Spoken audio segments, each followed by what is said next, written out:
What was the there was a story I read recently on this topic. Something in New York. Americans help me out. There's something in New York. Was it? It might have been the World Trade Center. It might have been the World Trade Center. The story I read when they blew up the World Trade Centers, the governor didn't have a plan. They didn't have a plan for it. They never ever considered that would be a problem, right? So they had no contingency for the 2000, the 9/11. But what they had was a plan for everything that was happening because of it.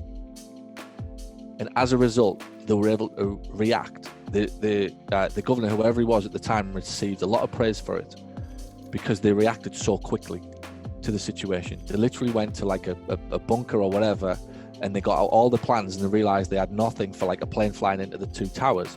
But what they had was a plan for everything that was created because of the plane flying into the towers. Like thousands of people, subways down, bomb, smoke, police, mass hysteria. They had a plan for it. And they had a plan for all of those other things, and they were able to cobble together the perfect plan, if you like, to limit the number of deaths in the city on that day. And by and large, they will say that because of that, they were able to save more people's lives. But it wasn't the exact plan, and this is where I'm going with it. It wasn't the exact plan that got them out of prison or that saved lives. It was that they were in the planning phase for so long that they had eventualities no matter what was going on.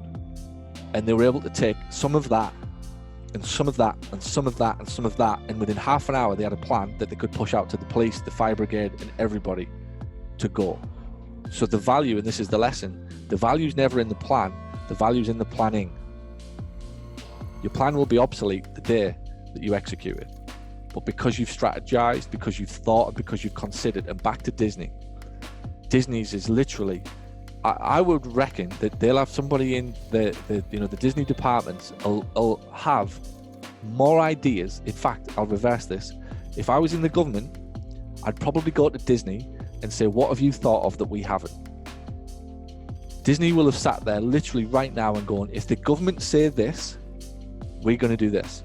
If the government say that we have to have masks on everybody's face to open back up, we're going to do this.